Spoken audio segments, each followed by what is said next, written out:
Estamos con ustedes. Ya. Esto es con el otro grupo. Entonces con ustedes voy a tener esto. Muy bien.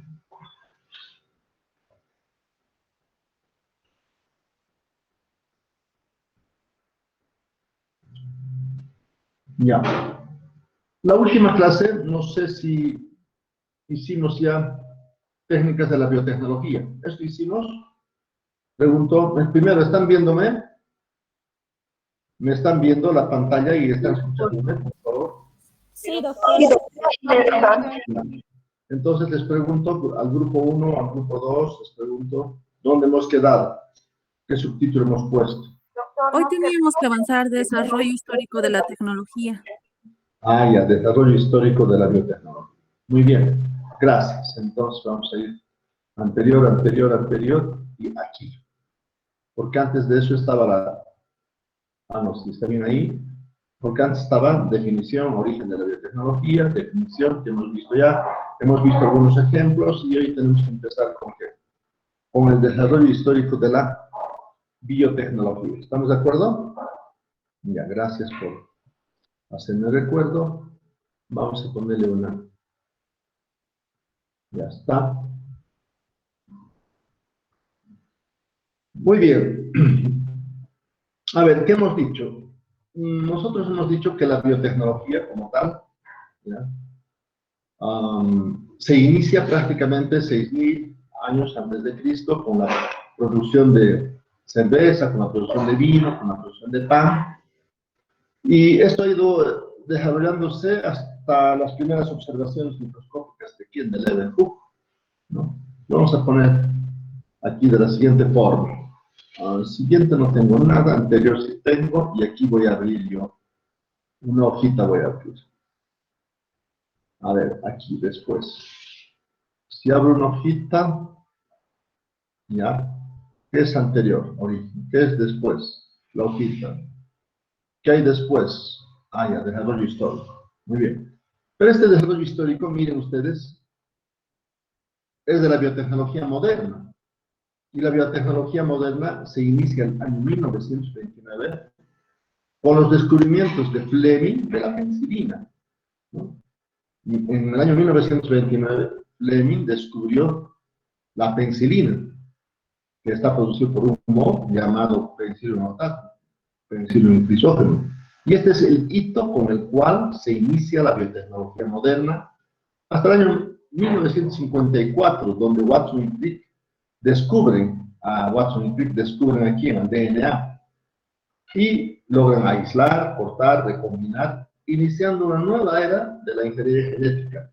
Entonces, aquí empieza el desarrollo moderno de la biotecnología y prosigue con las manipulaciones genéticas desde el año 1000. O sea, estas dos eras aquí, una era de los antibióticos y era de la ingeniería genética. Pero antes hay 4 eras en realidad, ¿entienden? Existen 4 eras en el desarrollo histórico. Anterior, aquí vamos a hablar de esta forma.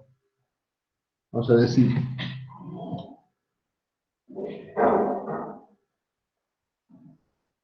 el desarrollo histórico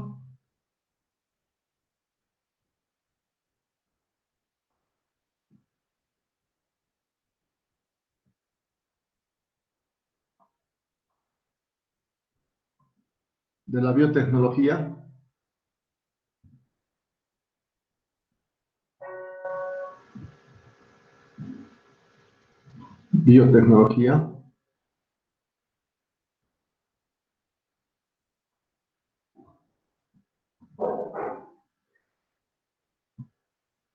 ¿no? Se inicia o se da en 4 eras.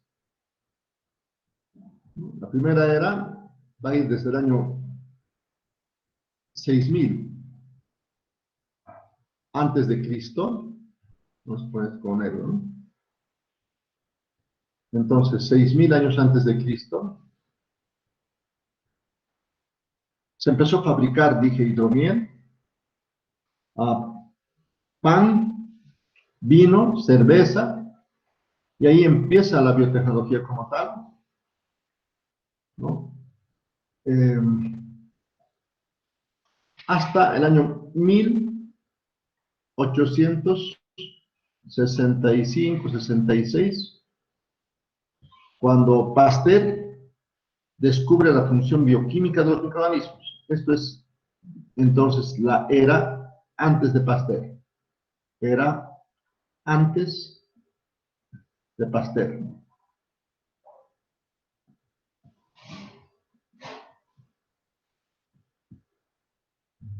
La era antes de Pasteur entonces se inicia con las fabricaciones de hidromiel, cerveza, vino, ¿no? Vinagre, etc.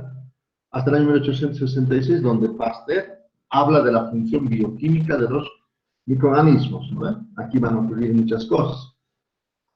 Por ejemplo, en el año 1600, Leeuwenhoek por primera vez ve microorganismos a través de un microscopio.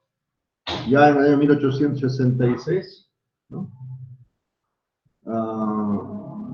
Descubre que la producción de ácido láctico, la producción de pan, la producción de alcohol, la producción del vino, de la cerveza, era obra de los microorganismos, que los microorganismos, las levaduras, tenían que ver, ¿no? En la transformación de un azúcar en alcohol. Entonces, atribuye entonces la función bioquímica que cada microorganismo tiene en las fermentaciones láctica, alcohólica, etc. Y es entonces donde empieza la era de Pasteur, ¿no? Y el año 1866, 1860, es cuando Pasteur inicia sus investigaciones. Realmente es, si se quiere, es el momento más importante en la era microbiana, de la microbiología y de los procesos de fermentación, hasta llegar a 1920, 1922, 1922, como estuvimos viendo. Y en este momento viene la era, esto es era después de Pasteur, esta es la primera era, ¿no? Primera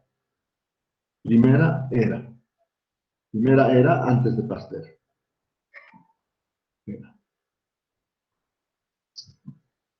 Esta era la era de Pasteur. Esto se llama era de Pasteur.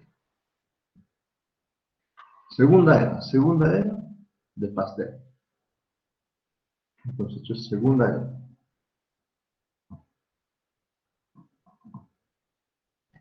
Segunda era de Pasteur. O sea, esta es segunda era. O era de Pasteur también. Así es. Segunda era o era de Pasteur.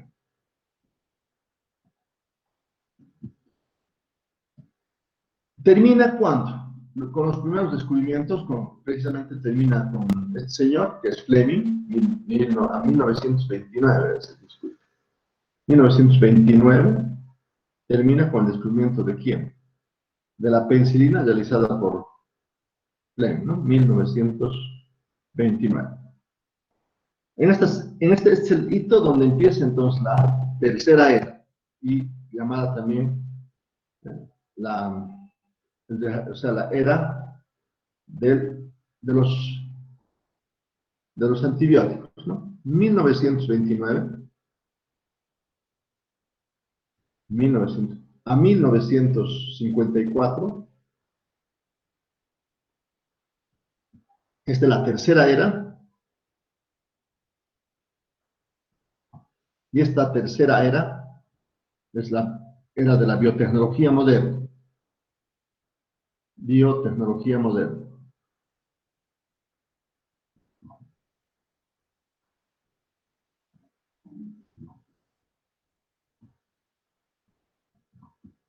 Moderno.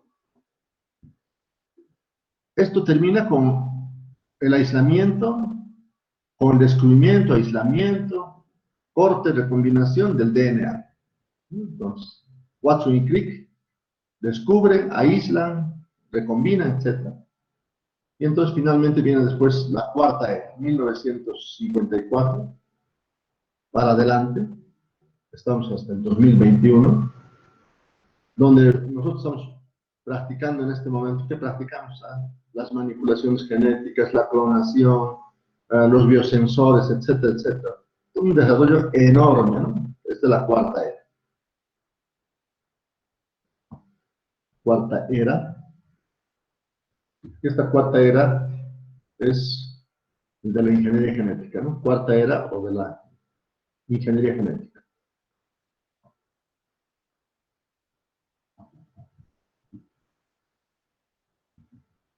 Así más o menos vamos a actuar, pero nosotros vamos a hablar del desarrollo histórico de la biotecnología desde la tercera era a la cuarta era. De esto vamos a hablar, ¿no? Esto vamos a hablar cuando hablemos de la microbiología. Estas dos eras las vamos a trabajar cuando hablemos de la microbiología. Y estas dos eras cuando hablemos de la biotecnología. Entonces va a ser la microbiología como ciencia.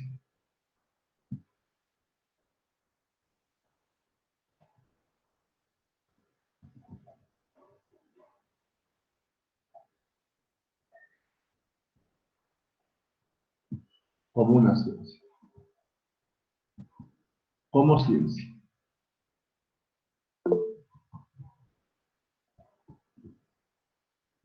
Y aquí vamos a hablar, ¿de qué vamos a hablar? Vamos a hablar de los procesos, perdón, vamos a hablar, entonces, microbiología como ciencia, esto vamos a hablar de la biotecnología moderna, biotecnología, procesos biotecnológicos. Ya está. Vamos a ir a la siguiente. Entonces, nosotros vamos a empezar ahora, porque más adelante vamos a hablar de lo que dije. Vamos a hablar de Fleming. En el año 1929, Fleming descubrió a la penicilina trabajando sobre un sustrato de maíz, líquido de remojo de maíz, donde hizo crecer un moho llamado Penicillium notatum o Penicillium chrysogenum, y este moho, ¿no?, producía un antibiótico denominado penicilina, que lo llamó precisamente Fleming, le llamó penicilina. Si me voy un poquito atrás para explicar esto, anterior, entonces, ¿quién disponía?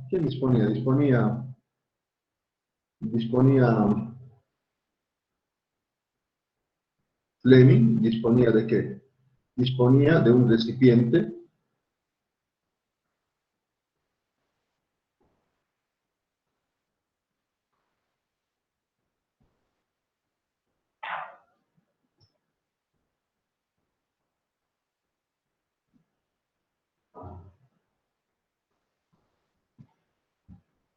en este recipiente se puede poner entonces un sustrato.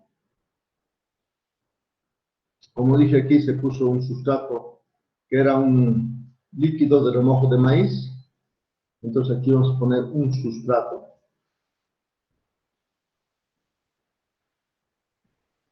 Un sustrato.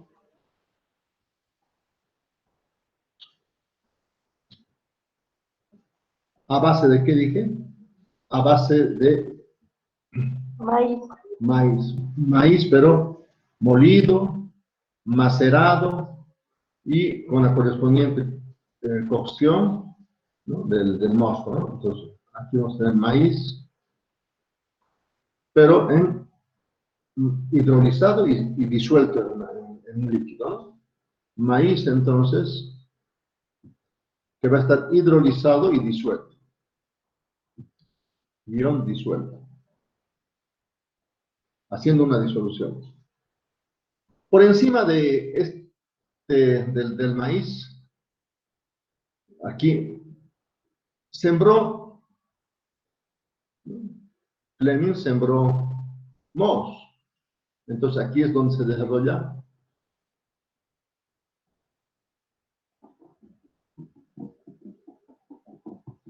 el moho, porque el moho necesita grandes cantidades de ¿qué? De aire que lo toma de aquí. Entonces este recipiente estaba abierto. Era un recipiente abierto.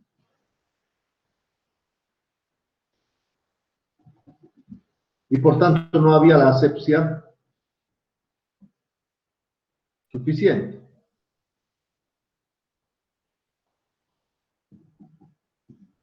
Entonces, aquí se desarrollaba el moho y habían dos cosas que no estaban bien para ser antibiótico. Pero antes de nada vamos a definir qué era un antibiótico. ¿Ustedes conocen eso? ¿Qué es un antibiótico? Esa es la pregunta.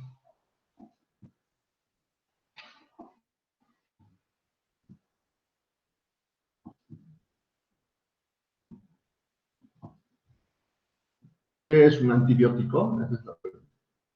La respuesta, muchos de ustedes, ven. ¿Qué pueden responderme? Un antibiótico es, ¿qué es? Buenas tardes, doctor. Adelante. El antibiótico es un medicamento que va a inhibir a las bacterias patógenas que uno se quiere realizar. Claro, solamente las patógenas. No, y otras bacterias más. O sea, la inhibición de bacterias, se podría decir. Un antibiótico es una sustancia,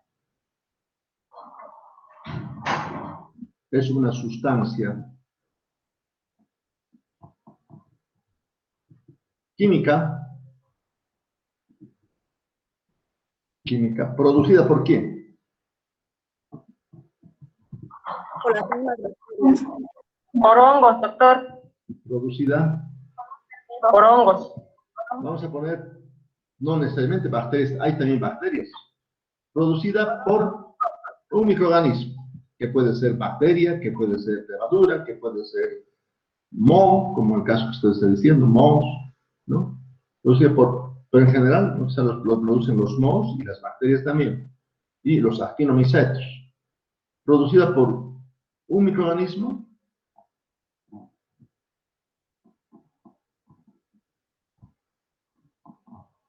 ¿Para qué? Para matar o inhibir a otro. O inhibir.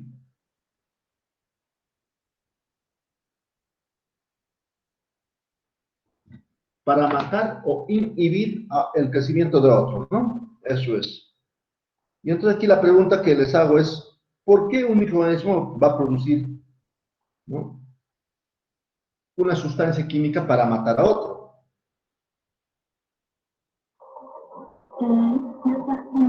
Tal vez sean así porque tienen un sustrato, un sustrato limitante, Ah, por las condiciones, por los métodos que les da para crecer.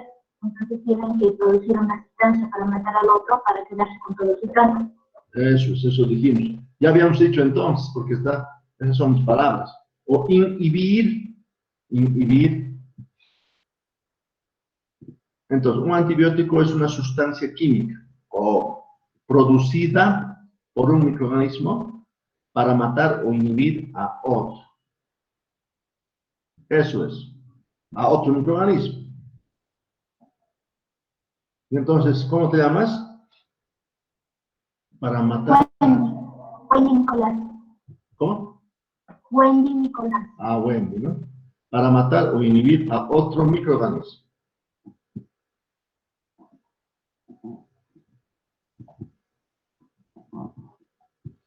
¿Y por qué? La pregunta es, ¿y por qué va pues producir un microorganismo, un agente matador, un antibiótico? ¿Por qué tiene que matar a otro? Eso es fácil. Aquí hay un sustrato, una fuente de vida. Aquí hay nutrientes, ¿no? El sustrato habitualmente tiene una fuente de carbono, una fuente de nitrógeno, una fuente de vitaminas, una fuente de minerales y factores de crecimiento. Sobre ese sustrato que tiene esas propiedades nutricionales, puede ir desde el ambiente cualquier microorganismo. Pero el que va, digamos, en este momento se llama, ¿qué dije que se llamaba este amarillito? Penicillium. ¿Qué se llamaba? Penicillium notatum.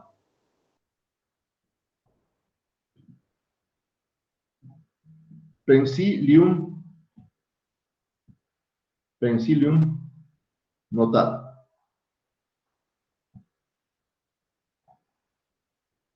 Ya saben que, ¿cómo se escribe? Yo soy muy chinchoso con la escripción, pero ¿por qué? Porque tú vas a escribir proyectos, vas a escribir, ya eres una persona mayor y tienes que escribir muchas cosas de gran utilidad. Y esas cosas de gran utilidad requieren que tú sepas redactar correctamente y utilizar las cosas correctamente, sobre todo la ortografía y demás. Pregunto, ¿cómo se escribe el género de un microorganismo? Y este es género y este es especie. ¿Cómo se escribe? Género es con mayúscula y la especie con minúscula. Al empezar. Y tiene que estar siempre en letra Cursiva. Cursiva. Y si no hay letra cursiva, tiene que estar subrayado, ¿no? Entonces tiene que estar subrayado. Esa es la forma de escribir, ¿no? Pensilium notatum. O también pensilium P, a esto se simboliza simplemente como P, crisógeno. P. crisógeno, ¿no? Esto es pensilium crisógeno.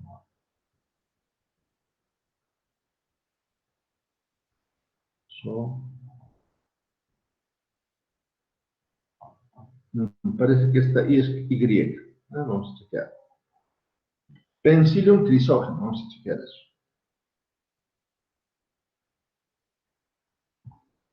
Entonces,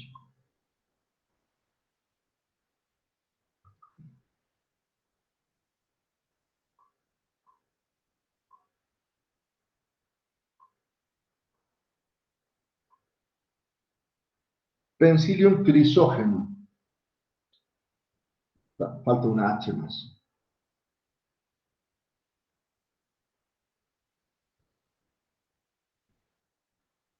Una H, una R, crisógeno.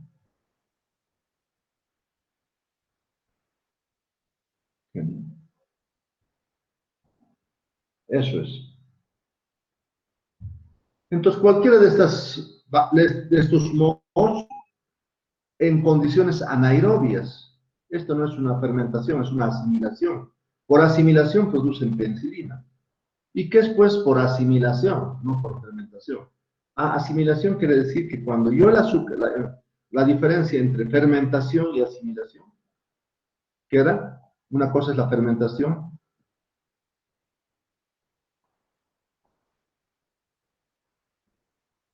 y otra cosa es la asimilación. Este es un proceso anaeróbico, este es un proceso aeróbico. ¿Está bien decir fermentación anaerobia y fermentación aerobia?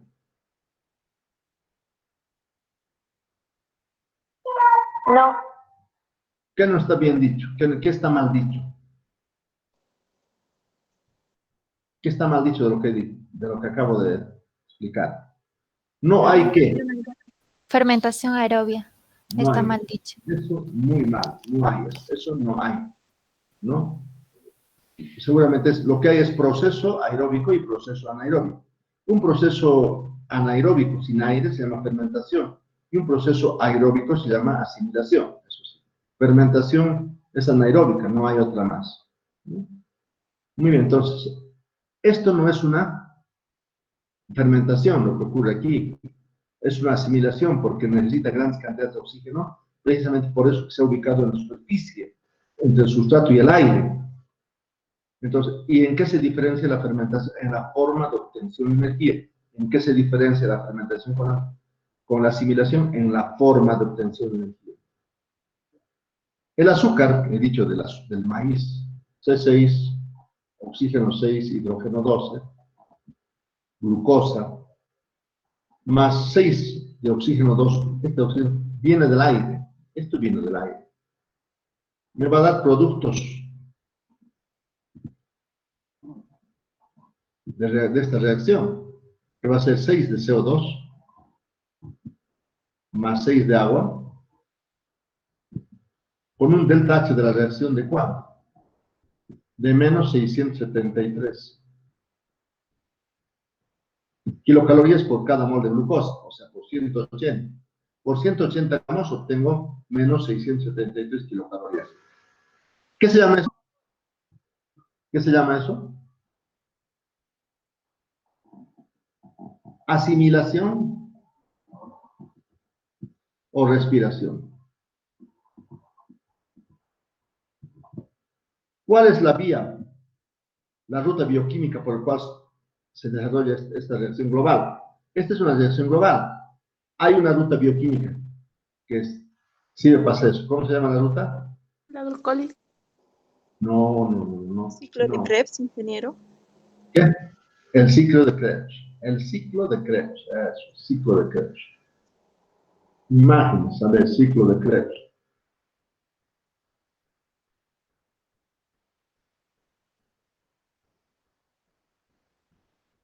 Voy a ver por aquí.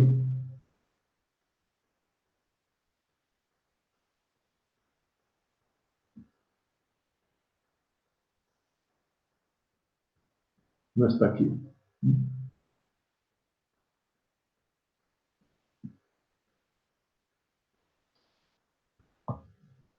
No es esto. Ya. No está en este momento aquí. Podemos traerlo, pero el ciclo de Krebs es. Venga, ahora, ¿en qué se diferencia de la fermentación?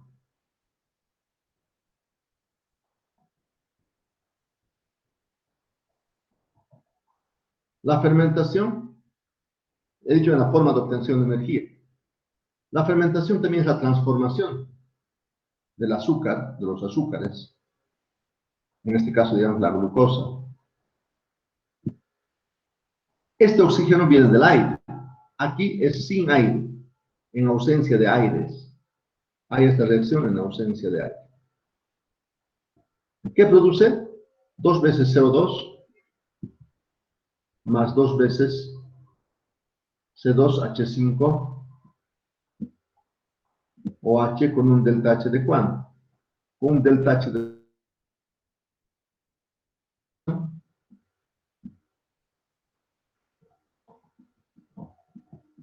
con un delta H de relación de menos 30. Mira la cantidad tan chiquita que se produce, de menos 30 kilocalorías por cada mol. Esta es una de las secciones de la fermentación, pero te puede ocurrir C6, oxígeno 6, hidrógeno 12, también en ausencia de aire, va a producirme 2 veces C3, oxígeno 3, hidrógeno. ¿Hidrógeno qué? Hidrógeno 6. Con un delta H, con un delta H de la reacción de menos 25 kilocalorías. Aquí se libera entonces menos 673, aquí menos por cada mol. Y en la reacción que va a dar lugar al ácido láctico, esto se llama fermentación alcohólica, y esto se llama fermentación láctica, el delta H es de menos 25. Si observamos esto, por un mol de glucosa aquí obtengo 20 veces más energía. Si multiplicas 20 por 30 vas a obtener 600. 20 veces más energía que en la fermentación. Y esa es la diferencia entre fermentación y asimilación.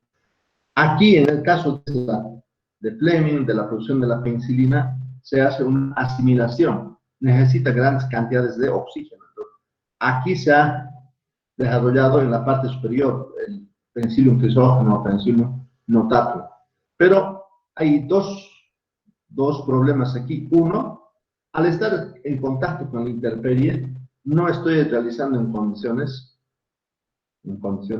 asépticas. Uno. Dos, si yo tengo necesidad de producir grandes cantidades de antibiótico, necesito superficies enormes. O sea, muchos fermentadores con gran superficie. Aquí hay dos problemas. Uno, la falta de ¿qué? De asepsia. Dos, la falta de superficie. Esto se llama cultivo. ¿Cómo se llama esto? Cultivo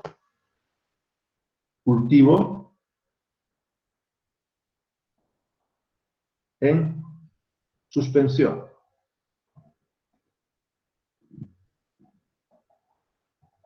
Así ha producido penicilina, ¿no? trabajando con este sustrato y con Penicillium crisógeno, con Penicillium notatum, pleno, ¿no? El cultivo que ha practicado, cultivo en suspensión. Muy bien, entonces, más adelante, si yo miro un poco más adelante, este no es precisamente, esto es muy grandes saltos, muy rápidos. Entonces, ir a la siguiente diapositiva. Aquí está, no, anterior. Faltan cosas, ¿no? Aquí falta. Aquí está. 1941, después de Fleming viene el año 1941, donde Fodbar, Walter y Florey, ¿no? Ernest Schein, lograron purificar, producir industrialmente la penicilina. Se logró purificar y además producir en grandes cantidades. Y entonces aquí se inicia la producción de antibióticos a escala industrial.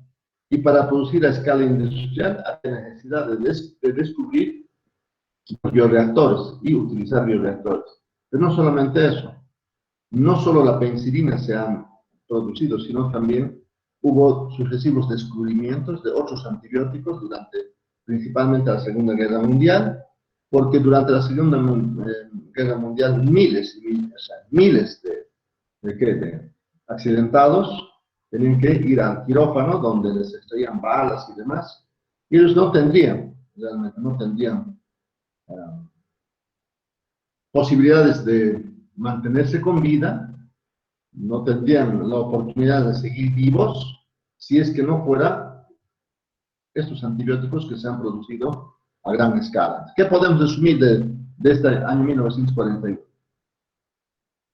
El año 1941, durante la Segunda Guerra Mundial, se demanda grandes cantidades de antibióticos.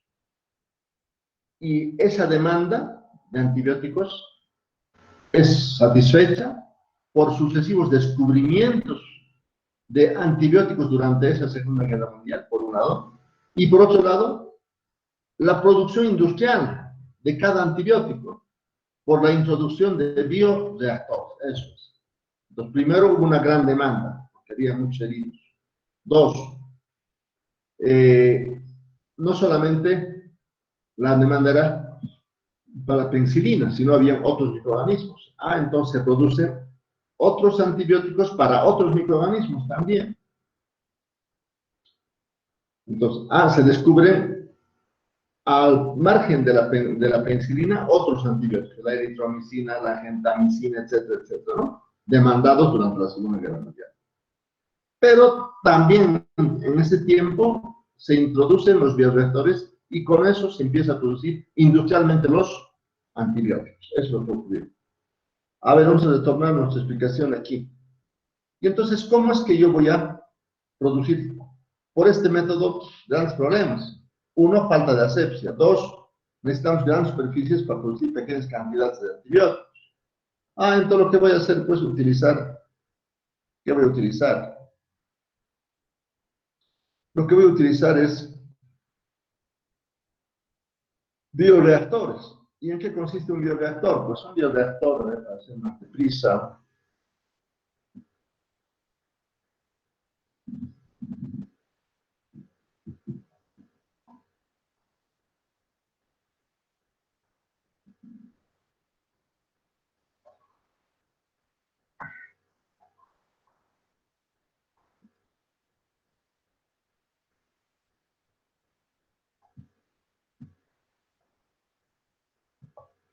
entonces voy a tener este fermentador, digamos, bien tapado, y voy a poner aquí un sustrato, que puede ser nuevamente, puede ser líquido de remojo de maíz, o sea, maíz macerado y macerado. El sustrato, aquí tengo entonces sustrato. Y dentro del sustrato lo que voy a poner es, puedo poner una cosa muy simple. ¿Qué puedo poner? Puedo poner un tubo muy delgadito,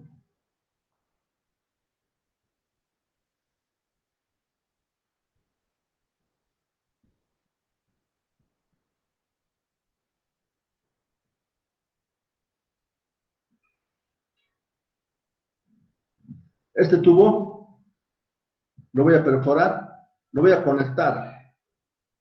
Imagínense que lo voy a conectar a un... Por supuesto que este bioreactor es el más primitivo, el más rudimentario.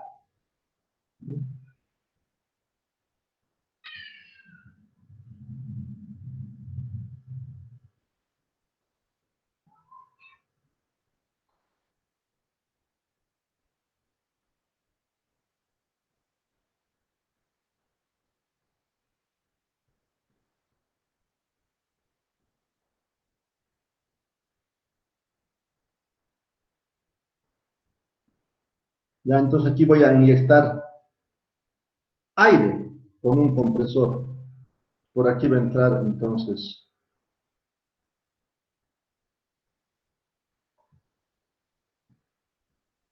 aire.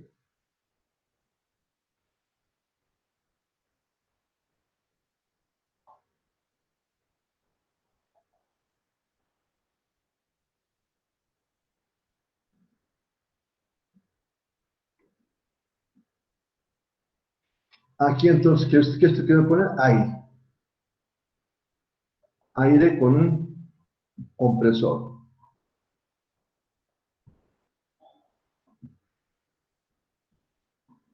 Este tubo va a tener perforaciones.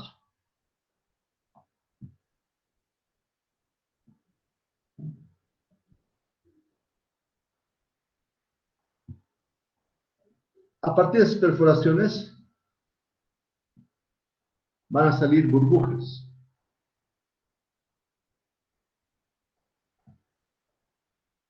Burbujas de aire.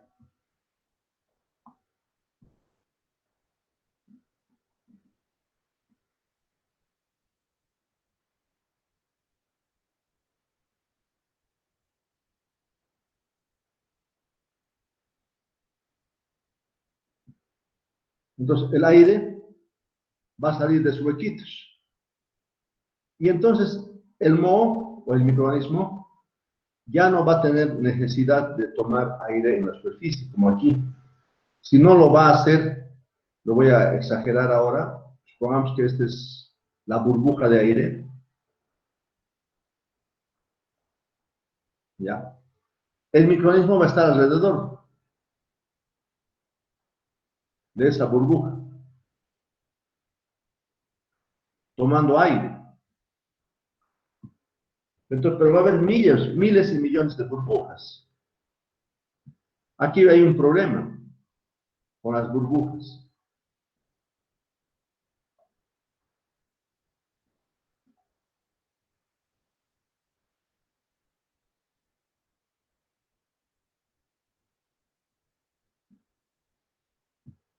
Decía que el tiempo de residencia de la burbuja va a ser muy corta.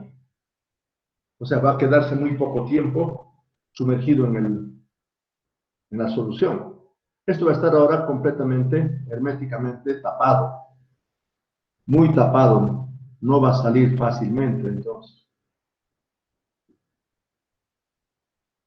De ahí no va a salir fácilmente. Nada. Esto está muy bien tapado, ¿no? Aquí va a haber un pequeño grifo donde va a salir el aire, etcétera.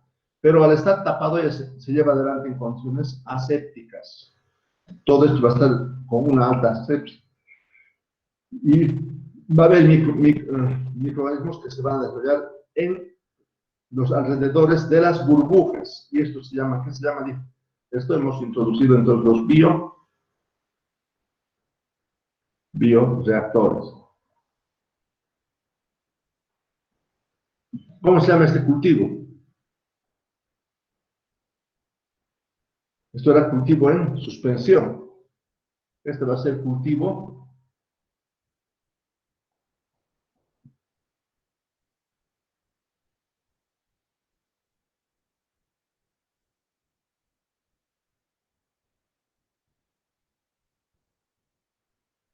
entonces bioreactores,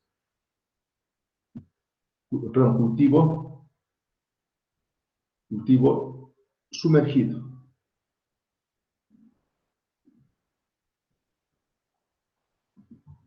Entonces cambia, aumenta la productividad, vamos a producir grandes cantidades, pero además con la asepsia debidas, porque va a estar bien tapada.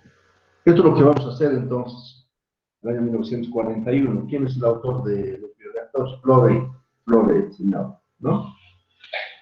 Hodgman y Florey, quienes introducen bioreactores, purifican los antibióticos, etc., ¿no?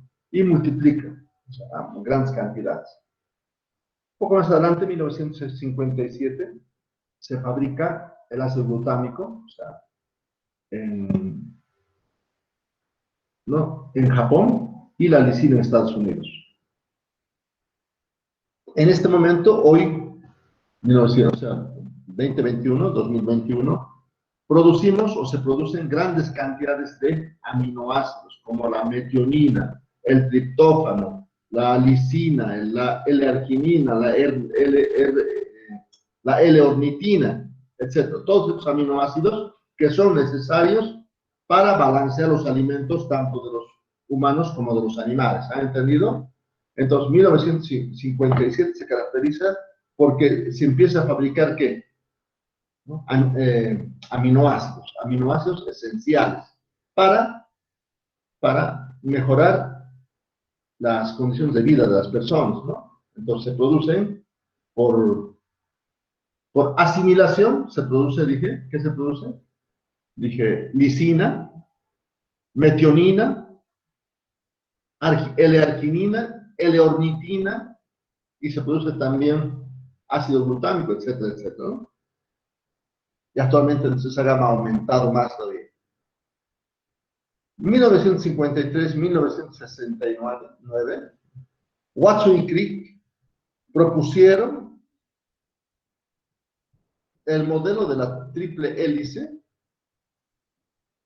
como una representación de las moléculas, ¿no? Propusieron un modelo molecular responsable de contener toda la información genética dentro de las células. Había esta disposición del DNA que está presente en el núcleo y que contiene toda la información genética, esta disposición de la triple hélice para el DNA. Entonces, el DNA puede ser aislado, cortado, recombinado e insertado en un gran número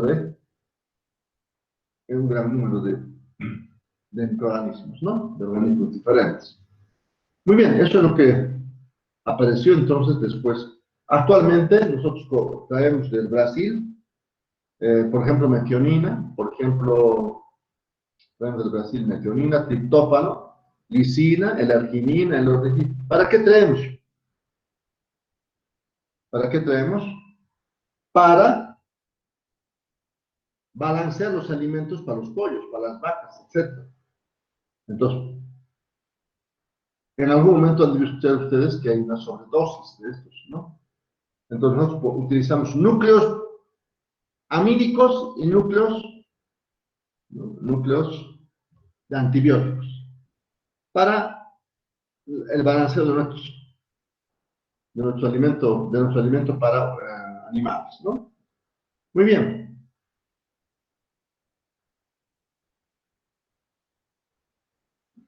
Aquí, esta es, ¿qué era la era de la biotecnología moderna? Primera era va del año 6000 hasta Pasteur. Después la era de Pasteur hasta el año 1929. Es la tercera era de los antibióticos, o hemos dicho, la era de la biotecnología moderna, tercera. Y en el año 1954 se inicia la cuarta era, y en esta cuarta era, nosotros estamos hablando de transgénicos, de manipulación genética, y de otros de mayor importancia como la abeja, perdón. En esta cuarta entonces estamos hablando de que las manipulaciones genéticas, los transgénicos, y estamos hablando también entonces del genoma, estamos hablando de la bioética, etc. 1970-1973, manipulaciones genéticas iniciadas por Boyer y Berg en la Universidad de Stanford, California. Entonces, entre el año 1970 y el año 1973, Boyer y Berg logran construir un gen químicamente, y por primera vez este gen construido químicamente es adoptada como suya por parte de una bacteria que producía una hormona, y que el hecho de haber insertado este gen construido químicamente hizo que haya aumento en la producción de ¿qué? En la producción de hormonas. Por ejemplo, la hormona somatostatina, ¿no?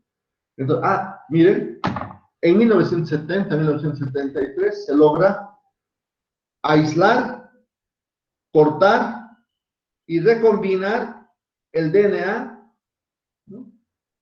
Y de esa manera empezamos con las manipulaciones genéticas. 10 años más tarde, 1983, ¿en dónde? En Bélgica, concretamente en la Universidad de Gante de Bélgica, transfieren el gen de una bacteria a una planta, haciendo que esta planta sea resistente a los insectos. A ver, se los cuento. En este momento, en Bolivia y en Cochabamba particularmente, no es posible producir ni siquiera maíz fumicapario, menos duraznos, menos manzanas, si nosotros no fumigamos. No había necesidad de fumigar. Hoy hay necesidad de utilizar fungicidas. Entonces, los fungicidas con los cuales voy a fumigar al tomate, al maíz, a las manzanas, a los duraznos, ¿no? Los fungicidas se extraen a partir de las bacterias, y entonces se los fumiga a las plantas para que ellas sean resistentes al ataque de los insectos. Esta es la forma, entonces, cómo se producen actualmente productos.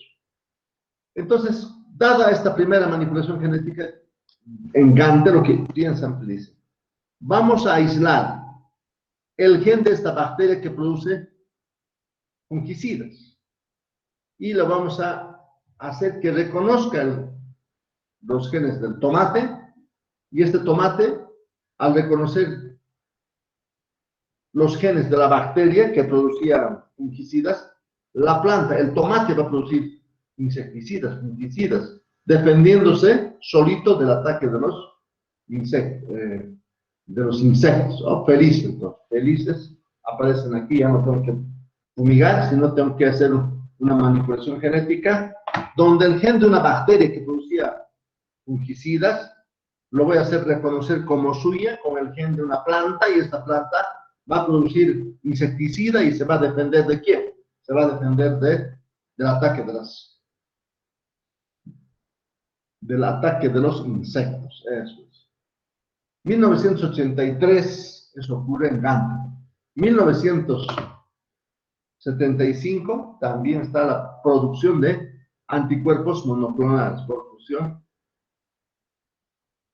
sanguínea. A ver, producción de anticuerpos monoclonales por fusión celular, ¿no? ¿A quién se le atribuye? Milstein y sus colaboradores. ¿Qué hace Milstein y sus colaboradores? Este señor agarra una rata y le inyecta un antígeno. Imagínense, le inyecta coronavirus. Esta rata con coronavirus va a estar un mes, 2 meses, un mes, digamos, y va a crear anticuerpos contra el virus. Va a crear anticuerpos. Cuando su sangre tenga anticuerpos, nosotros vamos a extraer esta sangre y lo vamos a multiplicar en una caja Petri y lo vamos a fusionar. Le vamos a fusionar ¿con qué? O sea, esta sangre que tiene anticuerpos, voy a hacer fusión sanguínea con sangre nueva en una caja Petri. Y de esa manera voy a aumentar la cantidad de células que tenga el anticuerpo. Y estoy fabricando, entonces, ¿qué estoy fabricando? Estoy fabricando anticuerpos para determinados antígenos, ¿no? Muy bien. Si bien este trabajo se le atribuye a Milstein y sus colaboradores, el padre de esto se llama Luis Pasteur. que te dije que veas su, su biografía. Así vamos a llegar a los años 1980, 80 y casi 1990. Van a transcurrir como que 8 años, 10 años, donde la biotecnología no da pie con bola. Entre tanto, en telecomunicaciones, en nuevos materiales, se va gastando mucho dinero. Las otras tecnologías van ganando mucho y la biotecnología no gana porque no hay descubrimientos. Y así va a transcurrir más o menos un buen tiempo. En este tiempo, todavía en 1981, Itakura y Cook desarrollaron una máquina automática para sintetizar genes. Fue un descubrimiento muy aislado.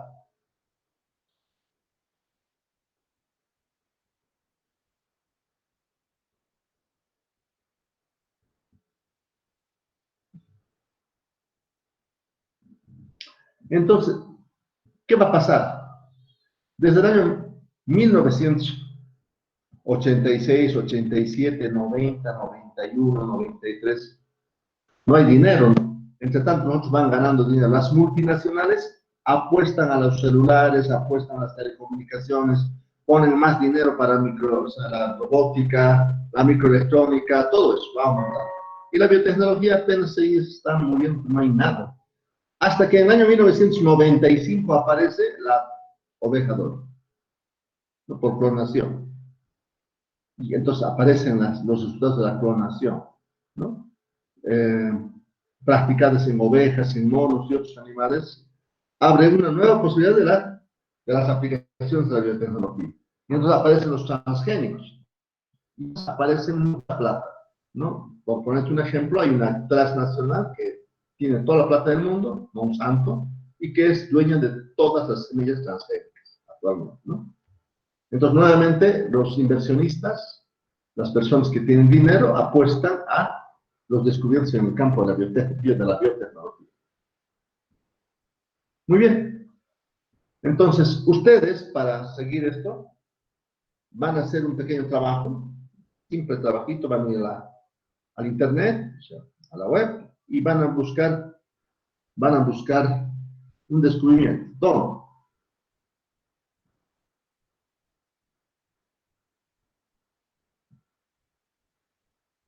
Van a buscar en los siguientes campos. En 4 campos van a buscar ustedes. Tarea, entonces, la tarea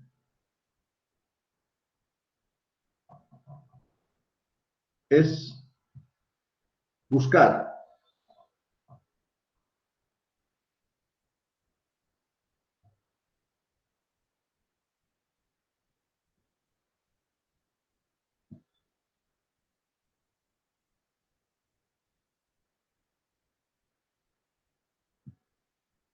la tarea, buscar un descubrimiento.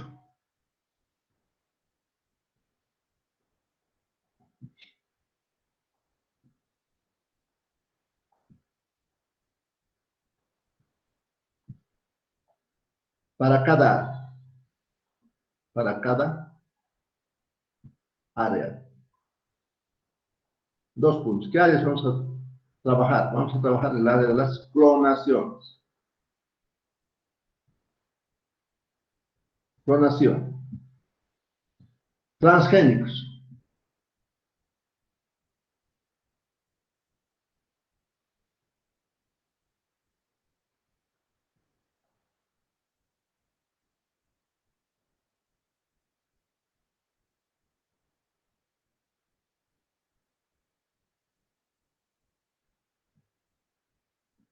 Dije clonación, transgénicos. Transgénicos.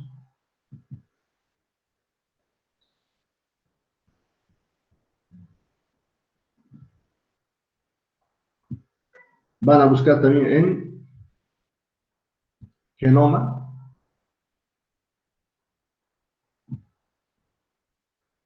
Y finalmente, cuarta área, bioética.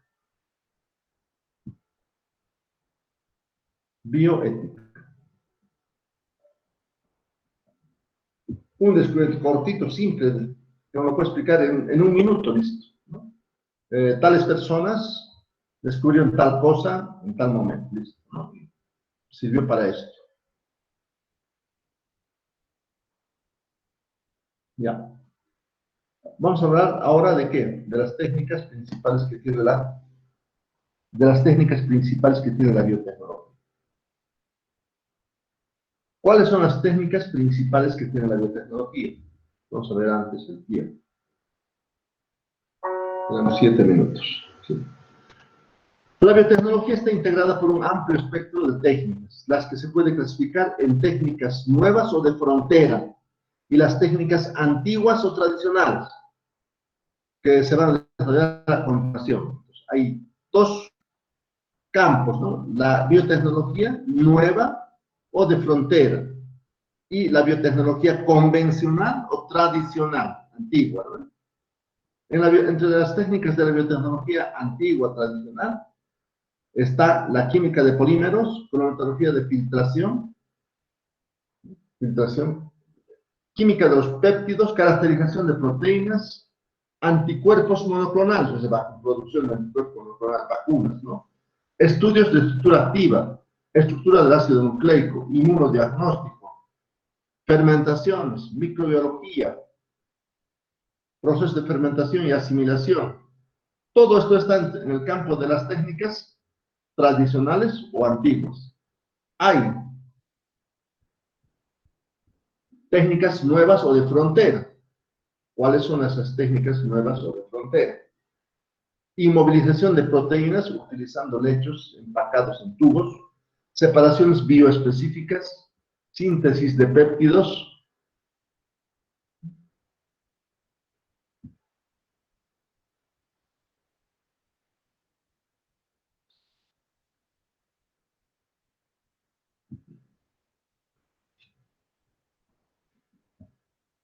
entre estas técnicas nuevas o de frontera está la inmovilización de proteínas, he dicho, el lecho empacado, separaciones bioespecíficas, síntesis de péptidos, ingeniería genética, modelación molecular, biosensores, cultivo de tejidos y sondas DNA y RNA.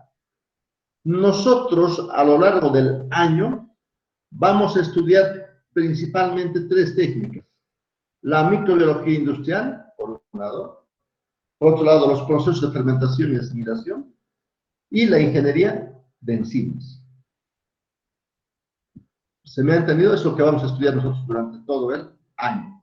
Entonces, nuestro objeto de estudio son 2 técnicas tradicionales y una técnica nueva que tiene la biotecnología. Y la biotecnología está dentro de las nuevas tecnologías. Y las nuevas tecnologías son las responsables ¿de qué? De la economía del conocimiento, de la riqueza de los pueblos, de la riqueza de las naciones. La riqueza está acumulada por las nuevas tecnologías. Una nueva tecnología se llama biotecnología. Y dentro de la biotecnología está, dentro de los procesos de biotecnología está la producción de qué? ¿No? De las cosas que vamos a ver, cerveza, vino, ¿no? Vinagres, embutidos e encurtidos, todo eso está dentro de las técnicas tradicionales y nuevas que tiene la biotecnología. Muy bien, creo que vamos a quedar aquí en esta diapositiva. Técnicas principales de la biotecnología. ¿Sí? Técnicas principales de la biotecnología. ¿Cuáles son esas técnicas principales? Las técnicas principales de la biotecnología, que se destacan por su importancia, son la microbiología industrial, los procesos de fermentación y la enzimología. Esto que vamos a estudiar, he dicho, durante todo el año. ¿Qué vamos a estudiar? La microbiología industrial, los procesos de fermentación y asimilación y la enzimología. Mediante los procesos de fermentación y asimilación, se han producido industrialmente productos relacionados con las áreas de ¿qué? Alimentos y bebidas. Se ha producido por biotecnología proteínas, aminoácidos, saborizantes, conservantes, enzimas, bebidas fermentadas, etc. Entonces, por estas técnicas se producen, ¿no? ¿Qué se producen? Industrialmente se producen varios productos por fermentación y asimilación. ¿Cuáles son? Por ejemplo, alimentos y bebidas, ¿no? Están las proteínas, los aminoácidos, saborizantes, conservantes, ¿no? Enzimas, bebidas, ¿no? Fermentadas. Medicina y farmacia. Aquí también se producen grandes cantidades de antibióticos, vitaminas, anticuerpos monoclonales, hormonas, etc. Y finalmente, en el área de la química, solventes como el etanol,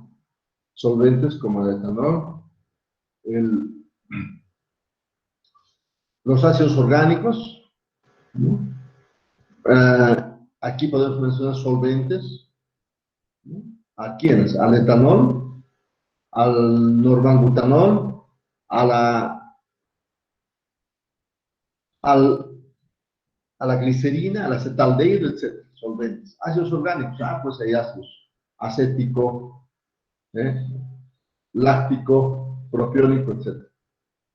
También pueden producirse grupos de enzimas. Muy bien, y finalmente también en este campo está la contaminación ambiental, tratamiento de aguas como influyente a una planta o como efluente, que sale, o que ingresa o que sale. Entonces, aquí en contaminación ambiental hay mucho factor microbiano que se ocupa del tratamiento, precisamente, ¿no? Muchos agentes microbianos que se ocupan de los residuos, sólidos, líquidos, etc. Y nosotros tenemos que hacer el tratamiento de esos residuos sólidos, líquidos, y entonces ahí también estamos haciendo microbiología.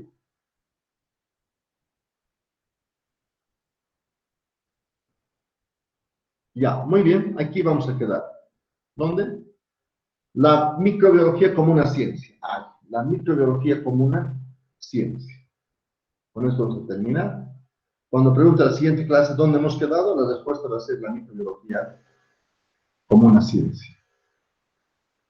Vamos a dejar de grabar. ¿Ya?